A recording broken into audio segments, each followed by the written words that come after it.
This episode is brought to you in partnership with the Colorado chapter of the Nature Conservancy. Guided by science and grounded by decades of collaborative partnerships, the Nature Conservancy has a long-standing legacy of achieving lasting results to create a world where nature and people thrive. On the fourth Tuesday of every month throughout 2023, Mountain Prairie will be delving into conversations with a wide range of the Nature Conservancy's leaders, partners, collaborators, and stakeholders, highlighting the myriad of conservation challenges, opportunities, and solutions here in the American West.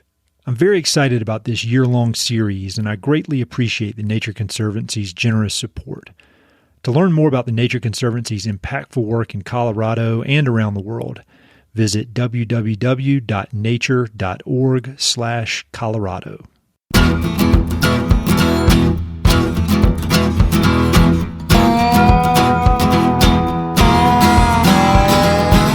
This is the Mountain Prairie Podcast. I'm Ed Robertson. My guests today are Carrie Segil and Duncan Gilchrist. Carrie is the People and Culture Manager at the Nature Conservancy in Colorado, and Duncan is a Climate and Natural Resources Policy Associate, also with TNC Colorado. Both Carrie and Duncan are deeply involved with TNC Colorado's Catalyst Fund, a cutting-edge conservation funding initiative that supports forward-looking projects that enable innovation and rapid learning, both to test new ideas and to build greater capacity for innovation over the long term. One of the Catalyst Fund's most notable projects involves agrivoltaics, which is the simultaneous use of land for both solar energy production and agriculture. The project is called the Agrivoltaics Retrofit Partnership, and it's a Boulder-based partnership between TNC, Jack Solar Garden, Drylands Agroecology Research, Boulder Housing Partners, and a conservation justice community outreach partner called Flows. The project aims to achieve multiple conservation and community objectives, including restoring degraded land, producing perennial plants with medicinal, economic, and indigenous cultural value, and providing a host of benefits to local marginalized community members, benefits that we discuss in detail in this episode. I met up with Carrie and Duncan at TNC's offices in Boulder, and we talked in detail about this specific agrivoltaics project, as well as some of the other innovative projects that are being pushed forward thanks to support from the Catalyst Fund. We talked about how and why TNC Colorado decided to create the Catalyst Fund in the first place, and the need to push boundaries and take risks in the conservation space. Carrie offers insights into specific Catalyst Fund projects, such as virtual fencing for bison, and Duncan discusses all the details about this agrivoltaics project, including the genesis of the idea, the challenges of the project, and why it's proven to be so successful and replicable.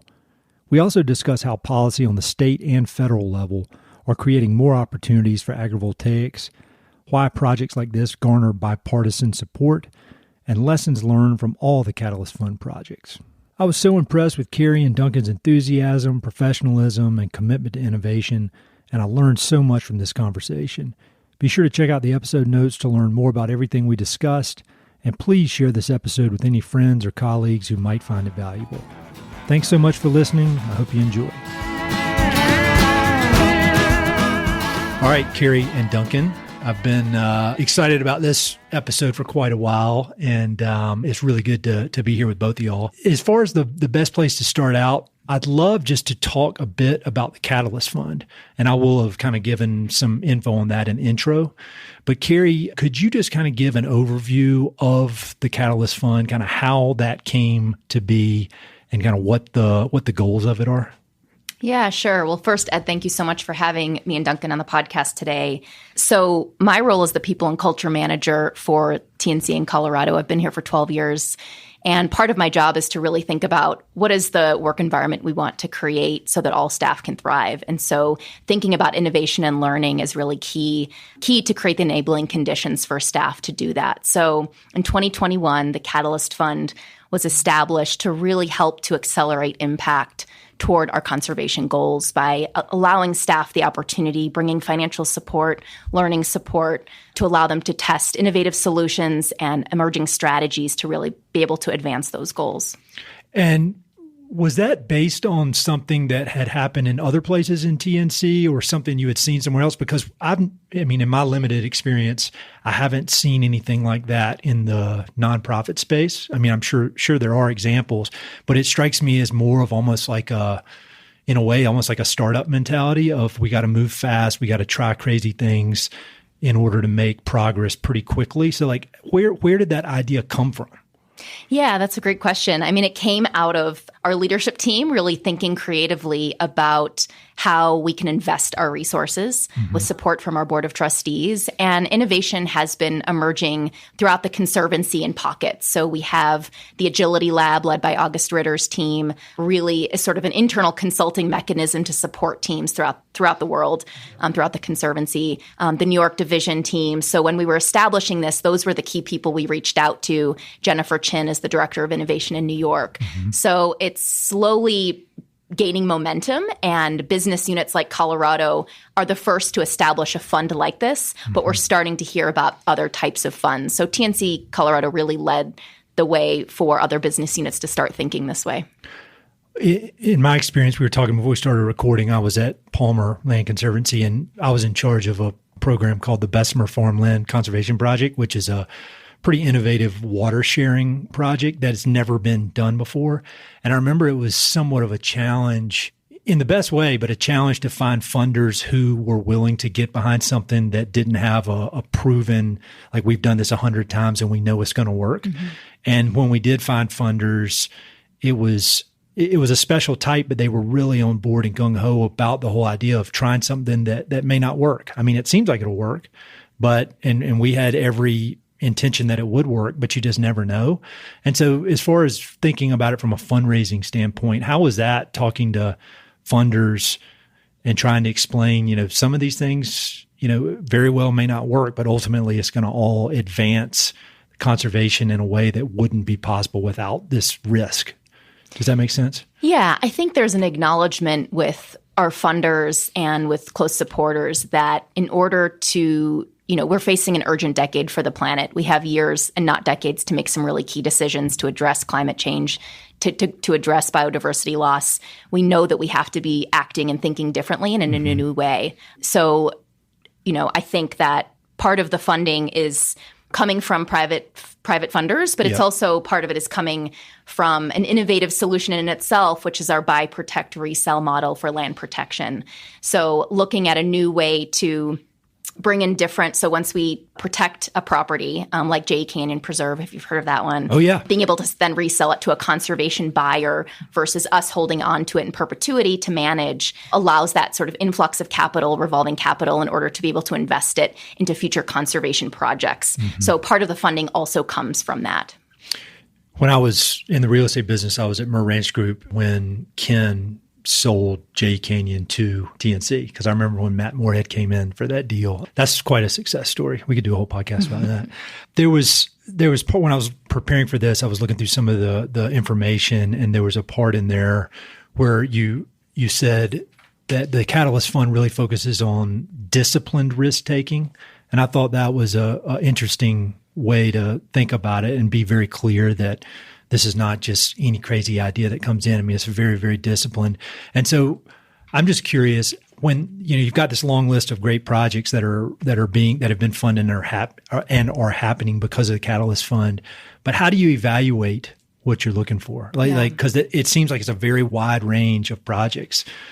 Some that are more, like there's some stuff about DEI, which is, that I would think that'd be harder to quantitatively measure versus virtual fencing, which is probably pretty easy quantitatively. So how do you evaluate these projects? So when we launched the Catalyst Fund, we established a committee which was made up of both leadership team and staff. And one of our primary goals was we really wanted all staff to see themselves in the fund, and we wanted all staff to be able to apply. And Duncan's a great example of somebody who had just joined the Conservancy and came in and thought of something, had an idea that was outside of his traditional role, and he'll get to talk to you a little bit more about that. But we created a pretty robust proposal process, again, seeking guidance from the Environmental Defense Fund, from other organizations that held similar funds. And we had 4 criteria. The first was to be able to articulate a problem to address or an opportunity to pursue that was really focused around learning. So encouraging staff to stay in that problem space. The second was to be able to accelerate progress toward our 2030 goals and our strategic plan and our DEI action plan. That was important to us. We asked staff to think about leveraging external expertise. So both consultants and technology. It could be a process that you're really thinking about revamping, which was the case for two of our DEI projects, which I can share more about. And then the fourth was that we really wanted to create the enabling conditions for staff to think outside the box.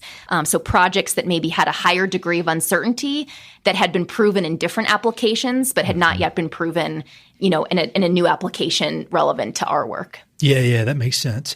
Well, I want to talk about more of the projects, but I think I'd love to just go ahead and dig into Duncan's project, because that was the one I studied the most. And I think it's very interesting. And I'd love to hear just kind of how did that even get into your head to the point where you decided this is something that I think we should pursue. And then you brought it to the Catalyst Fund. Can you just talk about the initial kind of spark of the idea? Yeah, absolutely. Well, as Carrie mentioned, I was pretty fresh with the Nature Conservancy when the sort of first round of the application opened.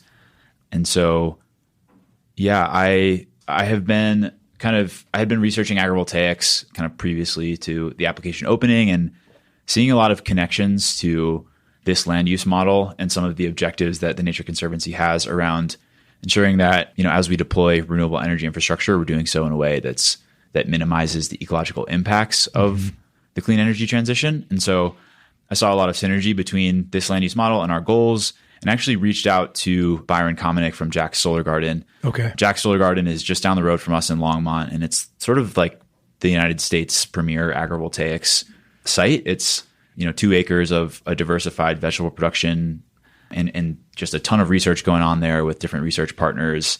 So they've kind of become like the national poster child for agrivoltaics. Okay. And so I actually called Byron and picked his brain a little bit about any sort of concepts that he's seeing in terms of what overlaps with the Nature Conservancy's goals, and also what the sort of state of knowledge and practice of agrivoltaics are needing. And in a sense, we had a really cool opportunity through the Catalyst Fund, again, with this spirit of testing innovative concepts, to do something to advance agrivoltaics that was probably a bit more, outside of the box. Yeah.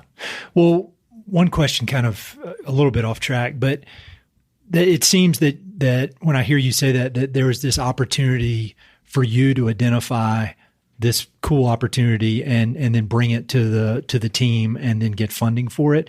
Like, was that pretty far outside the box of your normal, quote, job? And like, before you started working on this, what was your normal job? Like, how would you define your job at TNC? Sure. Yeah. Well, my title is Climate and Natural Resources Policy Associate. And I work in our External Affairs Department, supporting our efforts to advance policy at the state level that serves our conservation and climate agenda. So really, my job is policy. I do a lot of sort of abstract thinking and policy analysis, policy research. We help, write legislation. We work through the political process with legislators to advance legislation and sort of stakehold around, legislative solutions. So, definitely like a demonstration project where, we are working with partners to, apply a specific, conservation intervention at a specific site. Definitely falls outside of the scope of like external affairs. Yeah.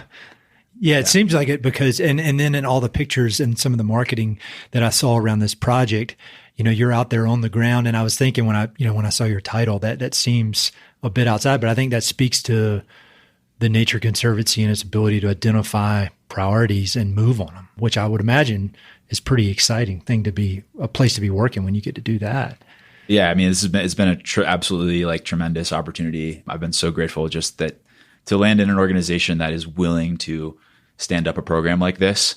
And I think in a sense, my project is also sort of testing what it's like for the policy wing of the Nature Conservancy to oversee specific like demonstration projects that are linked to our policy efforts. Yep. That's like kind of like maybe a new way of, approaching a strategy. So I think we're collecting a lot of good information around that strategy specifically. Definitely. So talk about this specific project that you've been working on. Can you kind of talk about Just give a layout, like if you were describing the site to me. Talk about kind of what you discovered when you came across it, and then work up to what it looks like right now. We're recording this in last day of July in 2023. Yeah. Okay. Yeah. So the Catalyst Fund project is a partnership with a set of really incredible organizations.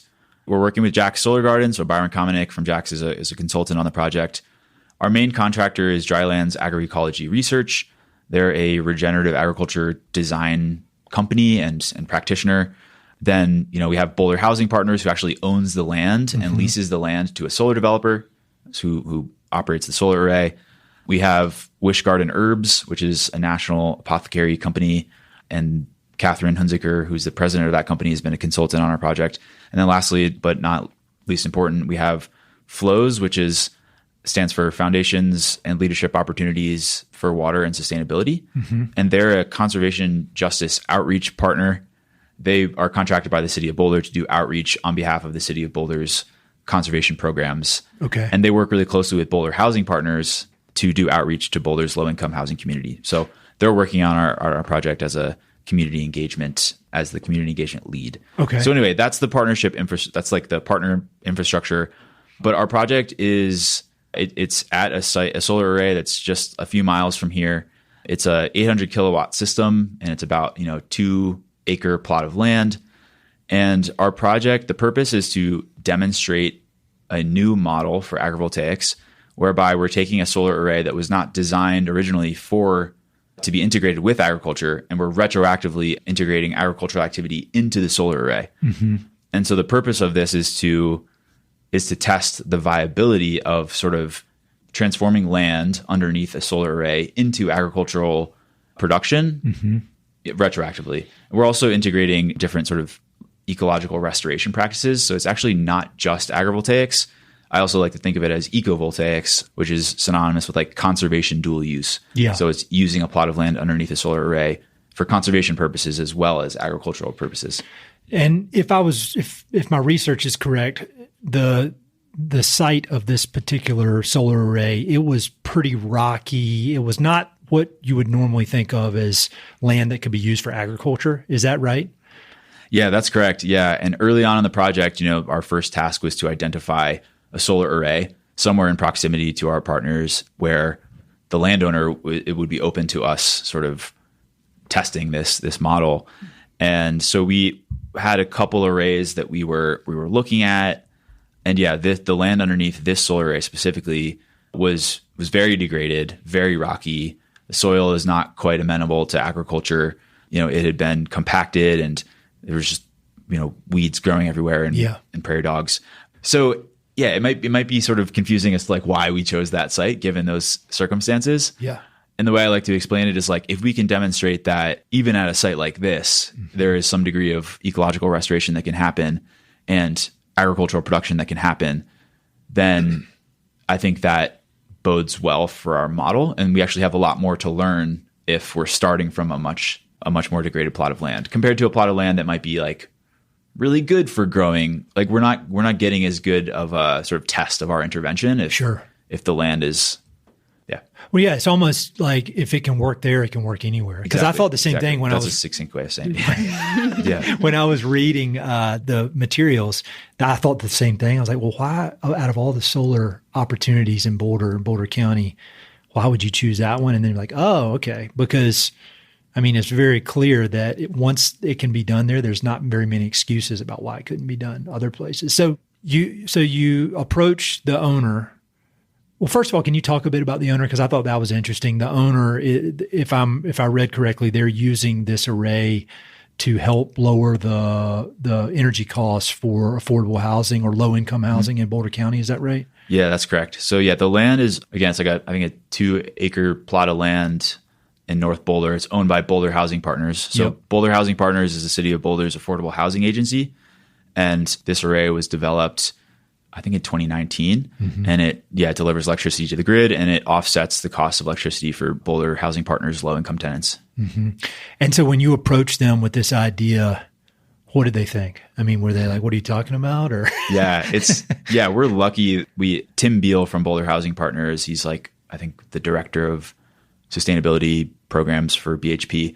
He was curious and open. And I think it was kind of remarkable that, we were able to find a landowner with the sort of attitude that he had. Yeah. Because he was kind of just like, oh, interesting. Okay, tell me more. Mm-hmm. What would we, and then he started asking questions, what would we need to do on our end to be able to see this happen? And we worked out some sort of memorandums of understanding we all signed and to kind of guide our use of the land. Yeah, he's been great. BHP has been really awesome. It seems that Boulder would be, I lived here for like 7 or 8 years, so I'm pretty familiar with the scene around here. And it seems like this is really a perfect incubator for an idea like this because so many people are open to it. And then if you can establish it, and then you can replicate it in other places and that it works. All right, so you roll into this, you get all the paperwork signed, everybody's on the same page, everybody wants to move forward, you got this great idea. Then the day comes to go up to the rocky pile and start turning it into agricultural land. Talk about that process. This is where like Drylands Agroecology Research really played a leadership role, but they did a comprehensive site assessment and really evaluated the land from a lot of different like lenses. This is kind of their specialty, is like looking at a plot of land, evaluating it, and figuring out how, through terraformation, they can maximize the absorption of water. Yeah. I mean, that's really their specialty, is like maximizing sequestration of water through different land terraform interventions. So they came up with a design, they wrote it up, they made a great visual and presented it to the partners.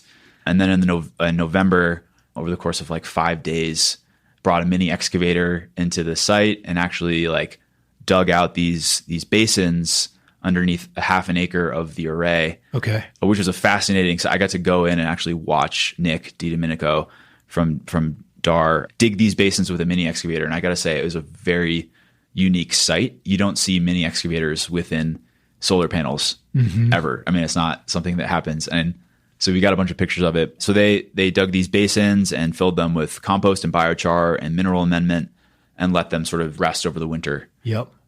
And then springtime comes. What do you plant?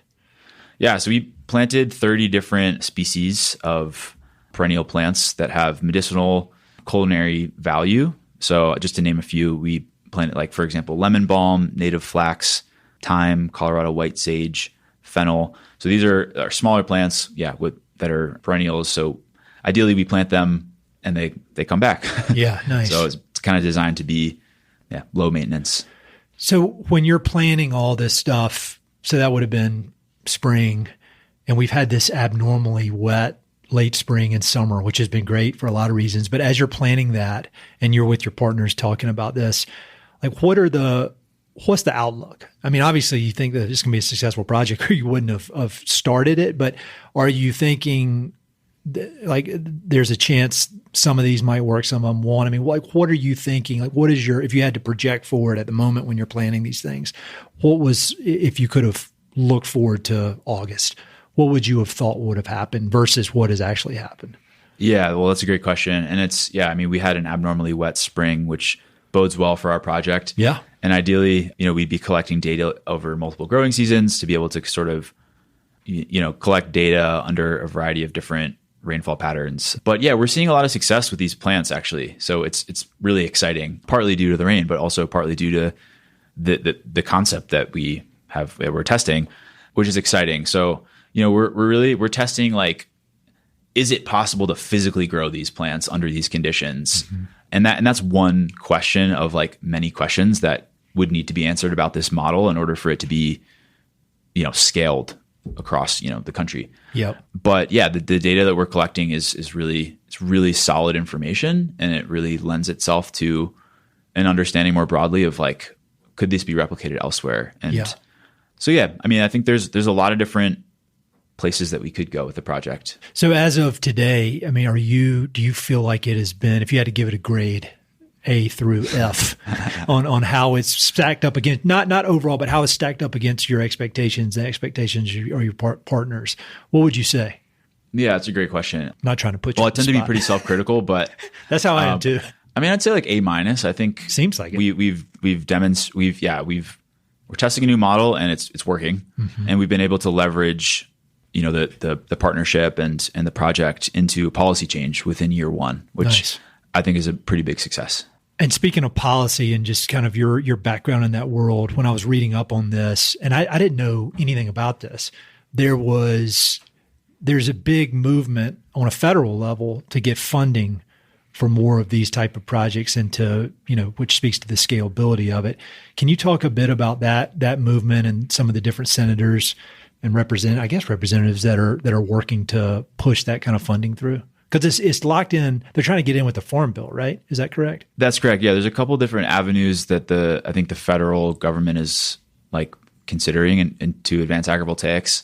Incorporating incentives into the Farm Bill is one avenue, and then there's also a lot of funding still coming to states through the Department of Energy from the Inflation Reduction Act, and just large buckets of money available that DOE is doling out for demonstration projects. So a couple different avenues the federal government's using. I actually don't work at the federal level of policy though. Yeah, I'm sorry. I work just only at the state level. So I know more about what Colorado's doing, but I think, it's exciting to see some of the federal movement. What's happening in Colorado related to this? Yeah. So we had the opportunity to, this past legislative session, lead stakeholder development for an agrivoltaics bill that was passed. And the bill does a couple of really exciting things. One of them is it establishes a grants program for agrivoltaics research and demonstration projects. And that was appropriated about $500,000 annually for the next several years. And we also helped develop the language for a property tax incentive for agrivoltaics projects in Colorado that meet a minimum set of standards, including certain ecological design considerations. So those are two pretty big policy provisions that we were able to help develop with a set of bipartisan sponsors, and the governor signed the bill. It's law now. So I'm hopeful that these policies will be helpful in advancing agrivoltaics in Colorado. Yeah, well, when you're talking about that kind of money and bipartisan, that's the thing that's so interesting to me about this, or one of the many things, is when I was reading up on this, I was reminded of how there's a lot of infighting. When you think about renewable energy, if you just had to, think about kind of the cliche, it's the left side of the political spectrum is more excited about renewables than the right. But even within that group that is excited about renewables, there's some discussion back and forth about, is it actually the best thing to do? And there's a lot of, I don't mean in a bad way, but infighting on the left side of the political spectrum because of some of the degradation that can come, whether you're talking about wind farms or whether you're talking about solar arrays. And can you speak to that a bit and how this project can maybe help to find that middle ground between the people that say, all right, well, a solar project is going to mess up the ground for food production or for a certain type of species that lives there, or cutting down trees, versus other people who say, well, we have to have renewable energy because we can't continue to rely on oil and gas and coal. How does these projects kind of help bridge that gap between the people who are for and against renewable energy? Yeah, well, that's such a great question, Ed. I think that really hits the nail on the head. I mean, that's the core of the issue. And the Nature Conservancy, we're an organization, we're a conservation organization, but we also have these ambitious climate goals of accelerating progress towards, the deployment of renewable energy. And so we're no stranger to the fact that there are trade-offs with the renewable energy transition that we have to look at honestly. And so I think agrivoltaics is an exciting solution because it's this rare opportunity to both deploy renewable energy, but also, stack multiple benefits on the same plot of land in addition to energy production. So you can have agricultural production and also, again, conservation dual use. You can generate ecological value within a solar array. So yeah, it's an exciting land use model where we get to feel good about ourselves because it's kind of just a win-win-win solution. Another question about that. When I'm talking with people, particularly in the regenerative agriculture space, and you talk with people that are real pros in that world, and it becomes pretty clear that you can do what's right for the land and what's right for the landowner, and you can be profitable, and you can possibly even make more money than you could with traditional agriculture. So my question is always well, then why doesn't everybody do that? And when I hear this, it seems like it makes perfect sense to go out and partner with owners of solar arrays and do this. And so what's the problem? What's the resistance to why wouldn't everybody want to do this right now? It could just be inertia. It's a new thing. Such a great question. Yeah.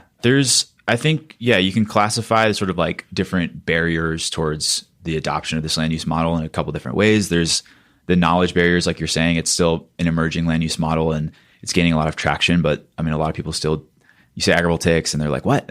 How do you say it more slowly so I can, figure out how to pronounce it. But then there's like, a lot of agricultural producers produce crops, on very large scales. And I think we're still trying to figure out in the United States viable business models where farmers can continue to farm like staple crops and also integrate solar energy onto the land where they're doing that in a way that allows them both to coexist. I think we've seen a lot of like success with small scale vegetable production within solar arrays, but when we're talking about like large scale kind of agricultural commodities, I think the business models that support agrivoltaics are still sort of nascent. And and then there's just like the additional costs. So like it does cost more money to develop a solar array where you're raising the array up to 6 to 8 feet rather than 3. Like that's a lot of additional steel. Oh, I see. Yeah. And so developers need to be incentivized to develop systems that promote agrivoltaics. And so that's hence, our effort to create that property tax incentive at the state level. But yeah, there are additional costs that come with designing arrays for agrivoltaics. Yeah. Well, when the last or 2 episodes ago in this TNC series, I was with Rob Addington, who does a lot of the forest health work. And we were talking a lot about there's got to be a business solution to dealing with a lot of this dead trees that have been killed by beetles. And we both seem to think that there's going to be, but it's just going to take a while to figure it out. And again, that speaks to the importance of the Catalyst Fund and what y'all are doing here. This may be a bit outside of what you're doing, but I know in some of the materials I was reviewing, I saw that there's potential for grazing under solar arrays. Do you know much about that? If so, can you talk about it? Yeah, I mean, I don't know much about it in the sense that like there aren't a ton of examples to point to where cattle grazing has been integrated into solar arrays. But I will say I think the potential for that as a business model is huge in Colorado. And I think there's a lot of discussion happening right now around how can we make that happen. And here's a question. I'll cut it if you don't know, if it's completely out there.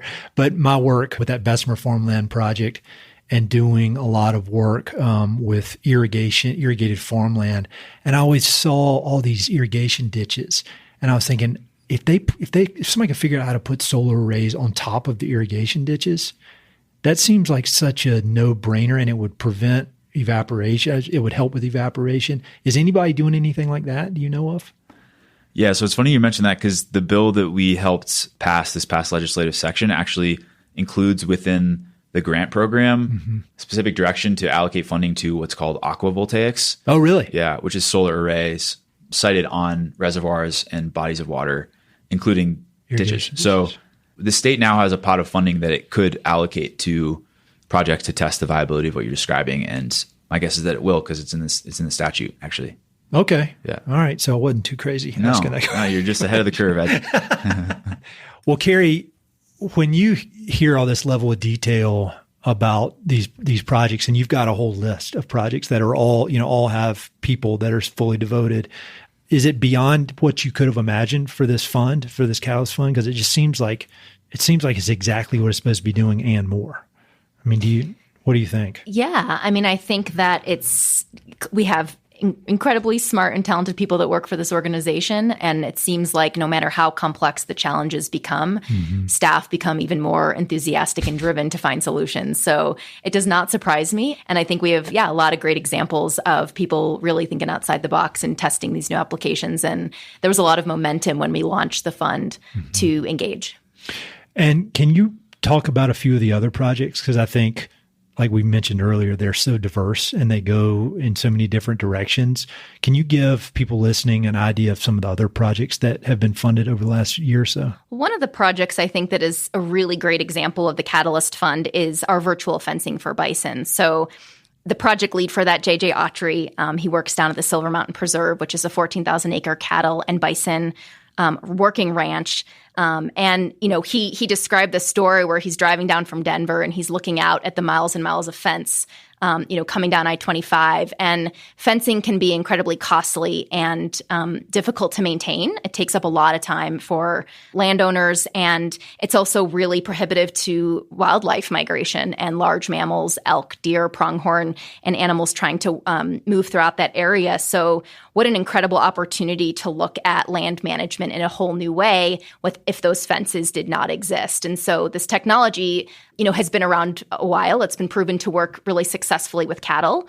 And so JJ thought, what if we could, in a really safe, unharmful way, put these GPS-linked collars onto the bison, not only to be able to observe where they roam and where they move, but also just to ensure that they don't get injured on these large fences as they're trying, as they often are driving over. So questions that they were really thinking about, because again, this had never been tested on this animal, was could they, first even get the collars on?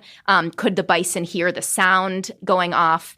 And, one of the things he describes is that these animals are incredibly intelligent. And so they learned that if they were to stampede through the boundary, that they wouldn't hear or feel anything. And so, it was a continual learning process for them over time. When I was reading and preparing for this, there was a lot mentioned about the need for a pretty efficient feedback loop, to act. And I just finished reading this book by General James Mattis.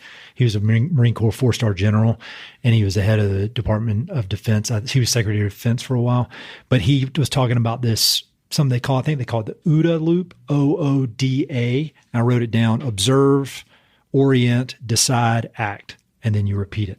And it was something that was come up. They invented for fighter pilots for making decisions. But I thought I was thinking about this interview as I read that, and I thought it was the same idea of just being able to go very, very quickly. How is it partnering? You mentioned the technology company that did the GPS stuff. How is that partnership? Just for a specific example, been with TNC? I mean, it sounds like it's a really good deal. The ability to work with a group like that's probably very focused on moving quickly. I mean, is that a good mesh with what y'all are doing? Seems like it. Yeah. I mean, I think what we're really encouraging our staff to do is think about how to leverage external expertise beyond. I mean, these challenges are so big, and we're 60 staff, so how can we think creatively? And, as Duncan described, all these partners, I mean, that's really consistent throughout all of our projects is bringing these partners together. And I think, everything I've heard about that project, it was a really effective working relationship, and just this, continuous feedback back to them so that they're able to take it and improve upon it. That's the thing that's been very clear with every single one of these TNC focused interviews is partnerships, and it all comes down to people and building these relationships. And it doesn't matter what side of the business it is. That's the important thing, Absolutely. Which has been really neat to see. Because like we were saying before we started recording, I knew Matt and Galen and some of those guys before, when I was in the real estate business, and they would speak about partnerships and the importance. But as I'm seeing it spreads very, very deeply across all the aspects of what y'all do.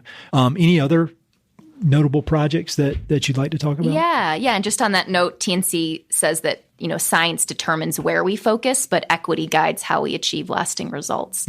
And, equity is about bringing in diverse stakeholders and bringing people to the table. So another one of our projects, both of our projects focused on diversity, equity, and inclusion are really thinking about redesigning an existing process.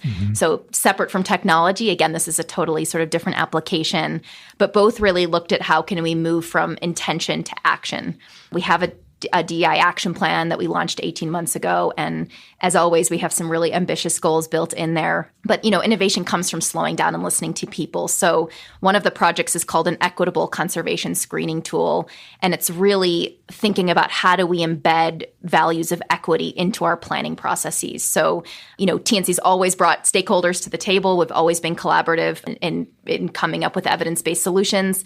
But this is really thinking about a new model for conservation, and that we're co-creating with communities and tribal nations from the very beginning, so that that all of the outcomes are mutually beneficial. So the people and conserving for nature and people is at the forefront of all of the decisions that we make. So to us, that's innovation. We're really thinking differently about how we're working, and the impact is huge, and the ability to scale that kind of framework for all of our conservation work into the future is, would have a really would be a big change for us. Oh, yeah. And that's the kind of thing, once again, that could be replicated by other organizations. Because I think about my time at either working at or getting to know other conservation organizations that may not have the resources or the manpower or the capacity to experiment, is hard enough just to kind of do the normal business practices. And so the fact that TNC can devote some of its staff and some of these partnerships to these things, and then they can be adopted by other organizations. I mean, it's really powerful. Kind of a broader question, but just having observed this Catalyst Fund over the last, you said it started in 2021. Mm-hmm. Any big lessons that have come from it? I mean, I know each project has its own set successes and victories and lessons learned, but from your perspective, kind of seeing it all, from where you sit, what have you learned? What's been good? What's been bad? Any kind of takeaways now that you're about 2 years in? Yeah. I mean, I think one thing that is maybe typical of innovation in general is that, you get answers to questions, and that leads to more questions until you get to that solution. So it's been really interesting to watch these projects, sort of start with a hypothesis, mm-hmm. get some feedback, and then it just leads to more and more questions. So I think one of the challenges or one of the lessons learned is we've tried to encourage our teams to have a very clear pathway for their projects. So are they going to exit, take what they've learned and apply it and kind of walk away because it's either failed or it hasn't, gone as exactly as they thought it would, or they learned as much as they could from that project and It's over. But we're not great at saying it's over. Continue to iterate. So again, more questions, continue to test or adopt into our core business. So putting that at the forefront for teams to be thinking about at the beginning. What would it look like if we were going to adopt this? So, but it's, we're very passionate and we get very tied up into the projects that we're working on. So we've got limited staff capacity. So it's really thinking about how can we just be clear with ourselves and continue to adapt as we go. And that's kind of the whole nature of this work, is to iterate and learn as much as we can in a short period of time so that we aren't overly investing in solutions that may or may not yield the outcome that we're hoping for. And I just think, everything I've heard from people like Duncan is that they appreciate this opportunity to really be able to think outside the box. And so often we get hired into these specific roles and aren't given either the time or the funding to be able to be creative. And, I think it's been really amazing to see all the ideas come forward. Duncan, what are some of the big lessons you've taken? I mean, I know you're still kind of in the thick of it, but I feel like you've hit it from so many different angles, the building these partnerships with like-minded people to the actual work on the ground and the getting the plants planted, and then how it benefits the local community in so many ways. I mean, I feel like there's so much there. Any big takeaways that you've taken away from the project so far? Yeah, I would say if I had to choose one, it probably has to do with the power of combining demonstration projects with policy. Yeah. And I think, again, I sent my application off to the Catalyst Fund during round one when I was with TNC for probably like 2 months or 3 months or something like that. Mm-hmm. And over the course of, my time with TNC, I've actually been able to learn a lot more about this specific theory of change around combining on the ground demonstration projects with policy change. That's actually very integral to TNC's work across the world. Yep. And I think that's actually our sweet spot as an organization. We're an environmental NGO that has a lot of political capital, but we also manage a lot of land. And so, thinking more creatively about how we can apply this specific theory of change where we're gaining on the ground insight through demonstration and through land management and through, data collection, that we're then taking and feeding into policy, like systemic policy change efforts. I think that's just a very powerful theory of change that we're good at. And I think if, the whole purpose of the Catalyst Fund is to accelerate our progress towards our 2030 goals. So if this is what we're really good at, how can we apply this theory of change to, to persistent problems or to new opportunities to really drive impact? So yeah, I think we've seen that happen with our Catalyst Fund project, and it's just been really cool to see that theory of change in action and how it can really lead to hopefully lasting results. The policy thing is I was so wrong on that for so long. When I joined Palmer Land Conservancy, I I just had this almost like a pessimistic idea that the people in Washington were going to do what they were going to do, and the people with the most money influenced them. And what I found through some trips to Washington, D.C. and talking to representatives and senators and to their, their staffs is that you really can make a difference. An individual or an organization or a group of individuals really can change things, and especially in the conservation world, because it's bipartisan for the most part, and they're excited to see you when you walk in the door. So for anybody who's listening and may have a pessimistic view of politics and the ability to make policy change, and either of y'all could answer this, set those people straight and let them know. I mean, like talk about the power of advocating for things you believe in. Because I found it to be, I was so wrong on that, and it's kind of embarrassing. Yeah. Well, it's a great point, Ed. And I think it's a feeling that a lot of us have, probably most people have that view of policy and government. It's just like this faraway institution that's hard to infiltrate and actually influence.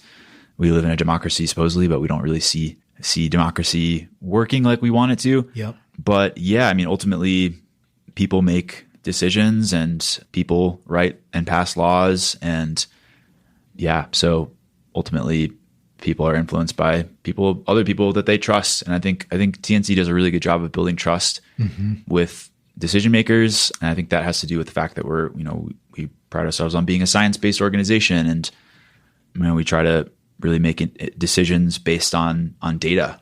Yeah. So yeah, I mean, I think people are right to view policy as this like kind of black box, but at the same time, like if we're able to cultivate trusted relationships and develop, again, partnerships, like we're always stronger when we're doing things in concert with a lot of other organizations. Really, a lot of change can happen. And then I'll just end by saying local and state level politics is much, much, much more responsive to like people and organizations than federal level politics, in my opinion. Yeah. So when we're talking about state level policy, I mean, these are state legislators are people that are part of their community where they live and exist within networks of relationships that they're influenced by. So I think that, at the local and state level, at least I feel more sort of empowered to drive change. Yeah. Well, that, in my experience, very limited, but there have been many events that I've attended where state representatives or state senators are there, and they're part of the crowd, and they know people, and everybody knows them. And it's, I think, being a member of the community and having that accountability that comes with it makes it a little different.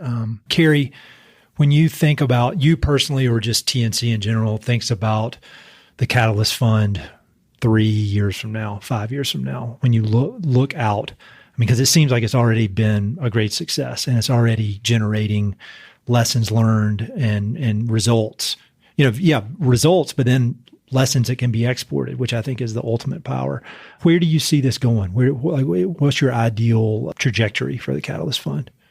Yeah, it's fun to think about. And, I think we're trying to embody the iterative learning process, just like all of our other projects. So we are in the process of pulling together an impact report to take a really objective assessment look to see, are we doing what we set out to do, even from, when we launched in 2021. So I think what's exciting is that we're hopefully going to continue to give ourselves that feedback and collect that data from the project teams to be able to continuously improve. And I think, one of the things that we're already thinking about doing is how do we embed both a lens of innovation and diversity, equity, and inclusion into all of our strategic planning processes and into all of our work, so that it's not siloed and it's not an afterthought. And people aren't just thinking about innovation when they think of the Catalyst Fund, but they're thinking about it with everything that they do. So that's really the vision that we have, is to impact the way that we work going forward. Yeah. That makes sense. It's funny though, because I feel like TNC is already so innovative in so many ways. I mean, like I remember I had Carlos on the podcast in 2020, and we talked for quite a while about the Yampa River Fund. Yeah. And I feel like that's such a example of innovation, but also innovation that can be exported. Yeah. Because, I've seen, there was a website, I think when I was on a call about water stuff, and there had been this website that was created that really shared all the lessons from the Yampa River Fund. Like, you did all this great work, you accomplished this stuff, and you're like, and here's how you can do it on your own. Yeah. And so it's interesting to think that you're going to be ramping up the innovation even more. Yeah. No, I mean, TNC absolutely has a legacy of that. And I heard your interview with Taylor Hawes in the Colorado River program. Yeah. And, thinking about our Southern High Plains work, 71 million acres over 5 states. I mean, we're not going to get to solutions at that scale without innovation. So I think what this does is it creates this opportunity for staff to build on that capacity. Mm-hmm. So it's not only that the idea itself is innovative, but that we're actually working in a different way, and that we're being maybe far more reflective and critical and taking those lessons and moving faster. Mm-hmm. I mean, I know it sounds crazy, but like, we have to move at the pace and scale at which the challenge itself is moving. And so how can we just continue to improve upon that? Well, yeah, when you look at the goals, you look at TNC's strategic plan, that's not going to happen by status quo. Even as innovative as TNC is and how hard that you guys push, it's going to require big time innovation. So I love it. I think that's how it needs to be. Yeah. In pulling together this impact report, I'm overseeing one of our colleagues doing so, and we were assigned a book to read, and it's by Ann Mei Chang, and it's Lean Impact. And the 3 principles in that are to think big, start small, and relentlessly seek impact. And I think that's the kind of the mantra that we're going for with TNC, with the Catalyst Fund in particular, is to take these complex problems and make them small enough where we can test, do these rapid sort of tests over time. And I think that's, again, something that I hope to see sort of become part of how we work. I love that. And it's funny because that was going to be my next question, was about books. And I don't think I sent you, normally I give people a heads up that I'm going to ask them about books, but if you need a minute to think about it, I'm always looking for good book recommendations. That's like, I probably read too much. I should be doing other stuff than just reading. Any particular books, and they don't have to be conservation related. They don't have to be about the West. If they are, that's great. But any books that have played an important role in your lives and have led you to do this cool work. Because I say this all the time on the podcast. I'll talk more so you can think about the books. But it's when I was 23, I got out of college and I went to work at Merrill Lynch. And I was not fulfilled with that work, to say the least. And I would see all these interesting people doing interesting work. And I'm always like, how did they do that? Like, how did they end up doing that? I thought this is the only path that I seem to know. And one of the ways that I approached that was asking people what books they read. And so that's why I ask people like y'all, because then there's a version of me listening that can snap out of their unfulfilling work. So any good books? Well, I think the book I just mentioned is a great book to read. And it's earlier in this conversation, you had talked about, this sounds like something that the startup world is doing. And that's exactly, this woman she was a Silicon Valley executive, and she sort of came from that world and then wanted to apply it to social impact. So I think that's a great example. And I'll be totally honest, I'm raising 3 kids right now. So have you heard of the author Sandra Boynton? She writes a lot of books for 1-year-olds, but that's really consuming me right now. No, that is understandable. We were talking before we started recording that we have our 2 oldest kids are the same, and then you got an extra one. I cannot imagine if somebody threw that into my world right now. So kudos to you for everything you're doing. Duncan, any books? Yeah, and this probably certainly isn't as apropos as your recommendation, Carrie, but I'm reading a book called Already Free, and it was written by this guy, Bruce Tift, who is a Buddhist practitioner and like a psychotherapist. And he kind of compares and contrasts kind of what Buddhism teaches us versus what like developmental psychology teaches us about how to break free from the neuroses that we all develop over the course of our adolescence and into adulthood. Mm-hmm. And so, yeah, just a lot of really sage advice on how to balance like trying to be the best version of ourselves and improve ourselves with also just like accepting ourselves for who we are now and the wisdom of both of those different schools of thought. I love that. I read a ton of those books on that subject. I actually learned how to meditate at the Shambhala Center right down the street. Great. And that's the most important thing I've done. And my wife is very glad that I did it because she's the one that has to deal with me. Any kind of closing thoughts on all this? I mean, I'm just really excited for everything y'all are doing. And it's kind of the best of the business world combined with the best of the nonprofit conservation world to really have impact and learn and move fast. And, what do they say at some of these tech startups, like move fast and break things? It's really, and I didn't know anything about this before. And so it's really exciting to hear it all. Any final thoughts, anything the listeners can do to help you with your efforts?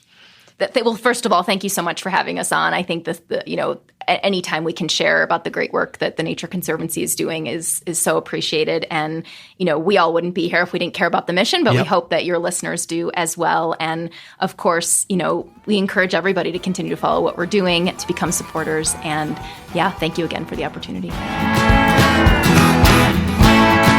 Hey, it's Ed again. Thanks so much for listening to the podcast. I know your time is valuable, so it means the world that you spend it listening. If you want to support the podcast and help it to continue to spread and grow, there are a few ways you can help. Number one, pass it along to a friend or share it on social media. Word of mouth recommendations are the most powerful way for ideas to spread, so I'd love it if you could share the podcast with a few pals who might enjoy it. Number two, you can go to Apple Podcasts and give it a 5-star review. Good reviews encourage the Apple overlords to suggest the podcast to others. So there's a link in the notes if you'd be so kind as to give it 5 stars. Number 3, you can support the podcast financially via Patreon, and there are exclusive benefits for those who do, including a monthly behind-the-scenes newsletter, Mountain and Prairie stickers, live and recorded video chats with podcast guests, and much more. Number 4, I've also got 2 emails that I send out. The first is my weekly email called Good News from the American West, which I send out every Wednesday. It's only positive news, something we can all use a little more of these days. And my other email is my bi-monthly book recommendations email. 1 email every other month with 5, 6, 7, or 8 books that I've recently read and highly recommend. The thousands of people on both of these lists will vouch for me. No spam or other funny business. And number 5, finally, check out my online store for Mountain and Prairie stickers, shirts, and coffee mugs. I've got some really cool designs from Western artists with more on the way. So head to mountainandprairie.com/shop to check it all out. I'd love to connect with you. I'm on Instagram and LinkedIn, so look me up on either of those platforms by my name or through the links on my website. All right, that's it. Thanks so much for your support.